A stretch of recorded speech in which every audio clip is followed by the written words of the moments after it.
All right, it's time now for the Daily Pitch, where we talk the biggest topics in New York baseball. Reports say that Derek Jeter and New York businessman Bruce Sherman are buying the Marlins for $1.2 billion. There's reports that it's not done. There's reports it's going to be done. But this story has picked up some form of steam once again. Right off the bat, Harp, your reaction to this?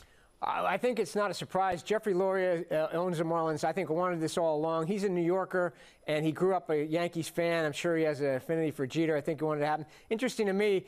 Most people do have an affinity for Jeter. Well, yeah. Well, you know, most. I got along well with him. I know you got the gift basket too, huh?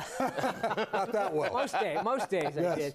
But I remember talking to him years ago about this idea of ownership, and I said, how involved would you be? And he kind of looked at me like, hey, you know me. Right. He'll be very involved if this happens, so it's going to be interesting to see if he's going to actually make all the baseball decisions. You like Jeter as an owner? I do. I mean, it's the same thing with Magic to the Dodgers. It brings publicity. You have a face of the franchise now that's not in a uniform. Everybody knows Jeter's legacy. He's going to start a culture that hopefully is productive for the Marlins. And listen, at the end of the day, when you look at what Jeter represents, it's all about class. So hopefully he brings it to the Marlins. I totally agree. You know, that's a good point. And what I want to know, I want some inquiring mind, some seamhead scribe to find out what's Jeter's financial contribution to this thing. You know, I don't see Magic Johnson kicking in a lot of money. But as Willie said, he's more of a face man, an out front guy. Is that what Jeter's going to be?